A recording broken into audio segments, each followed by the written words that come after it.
Well, if they had the right mindset and just knew that they were going to be fasting, they wouldn't be wandering around going, I'm so hungry, I need some food.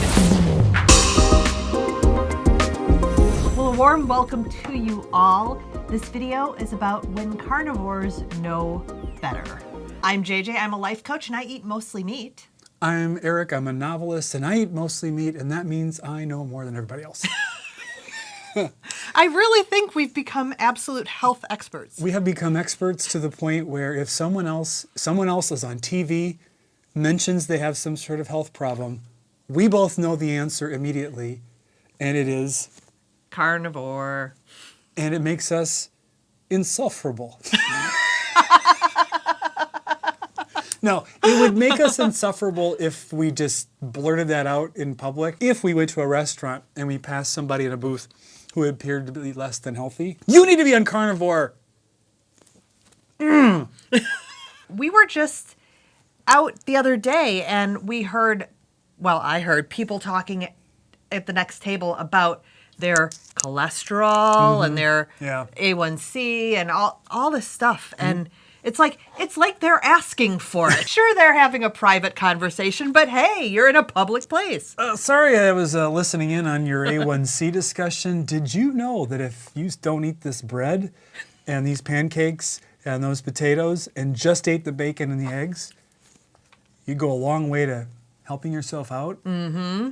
But polite society, nobody likes a know-it-all. It's for their own good. I do stop and I go and I reflect. Every vegan and vegetarian thinks the same thing. They have the same exact feeling happening inside of them of absolute certainty. And so we don't want them going and giving misinformation to people about what's good for their bodies. But sometimes it is hard to edit the internal monologue, although I have a perfect record. Yeah, you haven't excoriated anyone. No, and it has to do with this fact that I don't ever talk to anybody. This is true. Do you remember we were at that Barnes & Noble and we were just looking at books and this guy just started talking to us? I don't remember. And he was like, yeah, and I like board games. Do you like board games? And I was like, I don't want to talk to you anymore. Did you say that? Something very much like that. He was too talkative. He was too familiar. There's nothing that I dislike more than people. So, not you, viewers. No. I love you. Matter of fact, stop everything. Hold the presses. We're holding. I say hold the presses, and because I know the statistics of who watches our channel, I know you all get the reference. But the young kids don't even know what the presses refers to. This is the situation right now as we speak. 899 of you are subscribed. I like you and no one else. He's speaking the truth. And I would talk to you if I met you and you said, oh, I'm a subscriber. I'd be like, well, now I can talk to this person because they obviously know what's up. We went to that meetup in Wisconsin, the Healing Humanity meetup. And it was especially for you, but me too. It was challenging, though, even though we were among our tribe, to actually just go up to people and start talking to them. Yeah, I've never been like that. Yeah, but we did it. Yeah, it was helpful to have you there, and it was extremely helpful to be immediately recognized as YouTubers.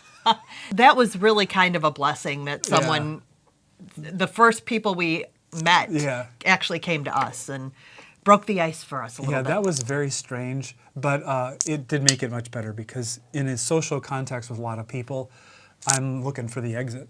Yeah. Usually. Yeah, usually. You've got to be really psyched up. We had 2 social engagements that day, too. Holy cow. Oh, the second one I was pretty flat for The second one was pretty flat, pretty quick. Yeah, they were serving pizza, so I didn't have any of that, but I could smell it. It was kind of enticing. Oh, yeah. But I was pretty exhausted. Yeah.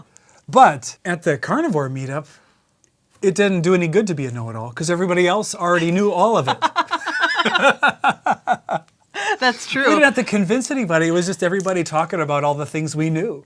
Which was really nice. It was nice hearing people's stories. But in the wider circle of our community, we know people who could really use this knowledge if they could adopt this way of eating. and it would be extraordinarily beneficial to them, but it's hard to just approach somebody and start telling them what to eat. So I mean, our philosophy, we're following most people's philosophy in this community, leading by example Yeah. and just living our best life. On a serious note, Okay. slightly serious note, slightly. I'm a life coach and I teach life coaching classes. It's been a real challenge for me trying to decide what to do with my career because I'm seeing these people struggling to change their mindset, to change their habits. And I was actually listening to a podcast today, and it was from a coach, not in my community, but a coach. And she said it's really hard to retrain your brain, retrain your mindset if your body is in a state of stress. And that summed up really what I've been thinking about all along is I want to tell everyone just start eating the proper human diet and you will be amazed at the changes in your mind, in your brain. And of course, that's not my job. But it's created this little internal conflict with me where I really feel like if most people could get a baseline proper human diet, then so many of their mental tics would be improved greatly.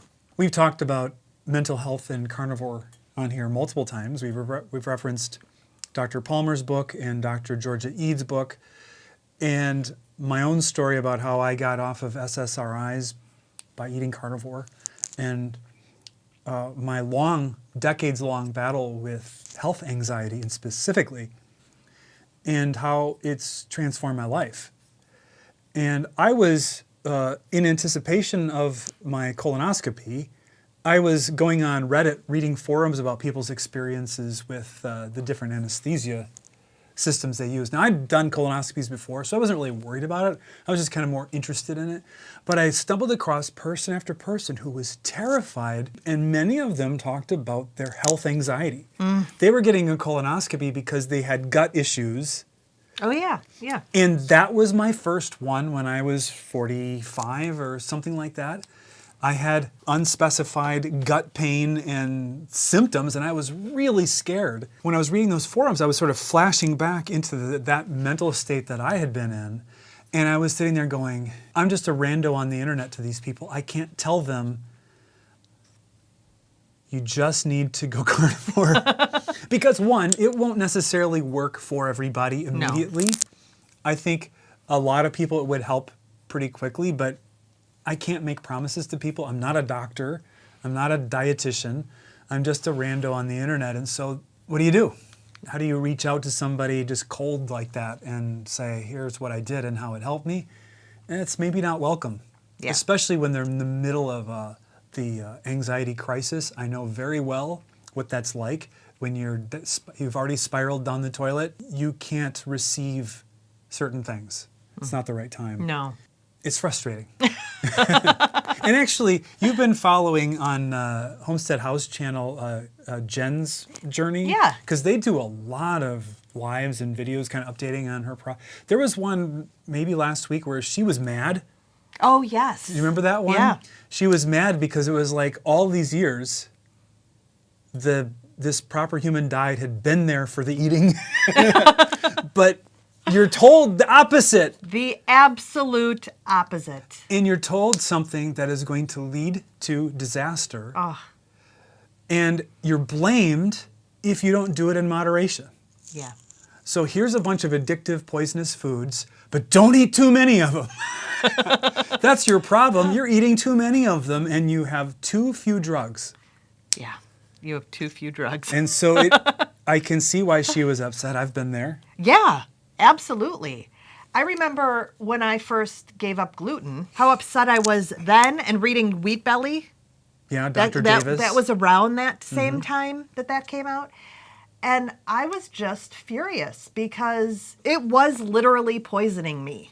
I knew I had the stress responses in my body. I couldn't function. I was asleep most of the day. Depression, low energy, fatigue. and just felt like, holy cow, I can't believe that this hasn't been something that's been checked sooner. All my doctors would just tell me, oh, you're just entering premenopause. And I was in my freaking 30s. It's just aging. It's just aging. It's normal. But yet I still thought, okay, well, there's something wrong with me because I have the genes for celiac, yada, yada, yada. But no, it's not just me. It's the whole entire upside down, backwards pyramid, food pyramid. Oh, don't even get me started on the food pyramid. We know better. Well, it's now my plate. Well, yes. And I haven't looked at the My Plate because I just really don't want to be provoked by the My Plate. But is it really any different? Is the My Plate different? I don't think so. Maybe in the proportion of foods, but it's going to emphasize whole food, plant-based with lean meats. Yes. Small portions of lean meats like fish and pork. Make sure you don't eat too much red meat. I'm not really a conspiracy kind of person, but sometimes it's hard to go, well, what is the other logical reason why this is designed to kill us? That reminds me, we watched the Jerry Seinfeld. I just had a Seinfeld. Yeah. Kellogg's, what's that called? Oh, yeah, Unfrosted. Unfrosted. The Netflix Oh my gosh. movie about the invention of the Pop-Tart. Now, it's definitely aimed at, Gen X Yeah. and Boomer, but it was really kind of extra humorous. It was so stupid, but on stupid. purpose. Yeah, And very funny. yeah. But the cereal wars going on between Post and Kellogg's, again, totally fictionalized, but yet a little interesting perspective there, too. Yeah, and they even make fun of the high fructose corn syrup. Yes. Considering how the food supply changed right when we were young, a lot of corn oil and high fructose corn syrup really replaced the sugars. It's amazing we're not sicker than we were. Yeah, Because I ate all of that crap constantly. Yeah. It's all I ate. So we are carnivores, mostly. We eat mostly meat, we say. And so we are experts and we know best. mental health, diet, weight loss. Our expertise knows no bounds. How many times a week do we get Dr. Barry's Common Sense Blood Labs booklet out? We do. And like, let's see, where should my bilirubin be? Like, what is bilirubin? God. Sounds like my dentist. Bilirubin. Who we don't have to see anymore because we're carnivore. I do go to my dentist faithfully, and Yes. I get good marks. Yes. Actually, they canceled my appointment this month. There's no money in your mouth. And maybe that's it. They're trying to put someone else in. Yeah. No, but I'm actually holding off a few months on making my appointment because I don't think I need it as frequently. Yeah. Remember when I came home and we were already married. I'm like, I'm thinking of getting braces. Yeah. And she did not require any convincing for us to invest in braces when I was 27 or 28 or whenever it was. She's like, oh, that's a great idea. Because her mother had worked at an orthodontist. Oral surgeon. Oral surgeon. And so they were both tooth snobs. And my teeth were a source of shame to the family. Oh. You exaggerate. Your teeth were not that bad. My teeth were much worse when I was younger. Should we splice in a picture of you when you were a little kid? So what else are we experts at? Tattoos? Well, tattoos, we are experts. We watch Ink Master and have for years, every single season. And how many tattoos do we have together? 0. But we're experts on that. But in the carnivore field, we realize we are also expert. We've always been experts at the survival shows like Naked and Afraid and Alone. Yep. But now we can actually add the carnivore spin to it. And I sit there and go, well, if they had the right mindset and just knew that they were going to be fasting, they wouldn't be wandering around going, I'm so hungry. I'm so hungry. I need some food. Yesterday we were watching an episode of Naked and Afraid. The guy shot a deer, and they took the haunches, the back legs off of it because it was too huge for them to process. It was some African deer. In the remaining days. Huge. And I'm like, I am sure there's more fat on that thing than what they harvest. They took the leanest cuts. They should have taken the fat. I was so mad. And I don't know anything about butchering a deer. No, nothing. No, nothing at all. It was so funny because the guy who got it with a bow and arrow, Yeah. who had only done target practice before, never actual real hunting, he yells to his buddies, We have meat! Yeah! It's like the carnivore call. yes.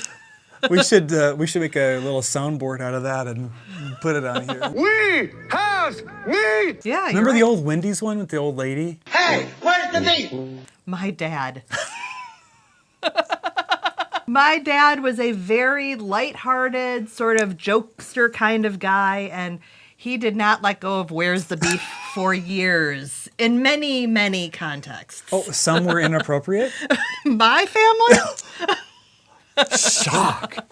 Her family's sense of humor stopped developing at around age, what, 8, 9? Well, yeah, and they had 5 boys in that house. Yeah, So that's a lot of boys. That's a lot of boys. Your poor grandma. So we're experts on tattoos, wilderness survival, Health, weight loss, health, weight loss, home renovation. home renovation. We're getting to be expert at glass blowing. Yes. I've never once tried to blow glass. I don't need to. I've seen the show. Watch out for us. Yeah, yeah. We can tell you a lot about everything. What redeems us is we don't. Yeah. If you are not subscribed, do it immediately so that we can get to past 900. And we always say past, we have to overshoot Yeah. because subscribers just start disappearing sometimes. I think what happens is they see a different video and they're like, oh, that guy's on every one of them? What are we going to eat tonight that's meat? A hog log is Hog you log! dubbed it. Yeah. Woohoo! Which is? Pork tenderloin. We have meat! Yeah!